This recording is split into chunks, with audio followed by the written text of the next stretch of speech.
Hey, good morning. This is Maya with Barre Bliss Studio, and I am here with your tip of the week. We are going to focus on isometric movement and why that makes bar.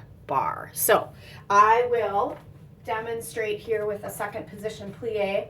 Just to warm up in my legs, I will take a full range of motion, right? And I am anchoring my feet equally and evenly, all four sides. I like to say big toe side, pinky toe side, inner heel and outer heel. Might even shorten my stance a little bit if I don't feel warm. But once we settle into that second position, this is the movement or the choreography that we're going to use, we will take down and up, down an inch or up an inch is something that you might have heard before, or down and up. You can even add little press, or a pulse. So I'm not bouncing, okay? I'm using a movement quality, which is a short, sharp, small, tiny movement to then facilitate that isometric contraction, which is going to give you that sensation of the burn of the shake. And as long as we're on that point, if you're not shaking in your bar classes, you're really not getting your money's worth. What I mean by that is that you need to get into that exercise and go through it for as long as you can until you actually start to shake in those legs. That's really going to help create that sculpting, toning, and fatigue that muscle area that you're trying to work. I'll use a front leg raise to demonstrate what I'm talking about as well with an isometric contraction. To warm up, you could use full range of motion. That was a little fast. But really pressing out of the left hip, in this case my standing hip, balancing the weight again. We're starting at our foundation at our feet. Neutral spine, ears over shoulders, shoulders over hips.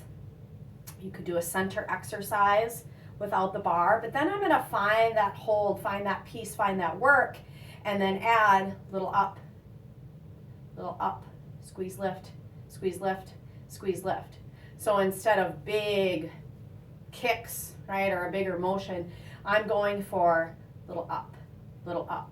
Some methods you'll see the whole body will move. They'll move the bottom leg as well as the top leg. Just for focus, purpose, and intensity's sake, if we're going with the right leg on this side, I want you to focus on that right leg. I want the isometric contraction to be in the working leg. Granted, the standing leg is working, but our focus leg is that right leg, in this case out, which is lifting with the isometric contraction. So we're not doing a bounce or a jerky type movement. There's a movement quality that, like I said, that's got that squeeze, that press, that isometric contraction. And that's really going to give you the differentiation, because you can add weights to any type of workout, or resistance bands, to yoga, to Pilates, to give more intensity.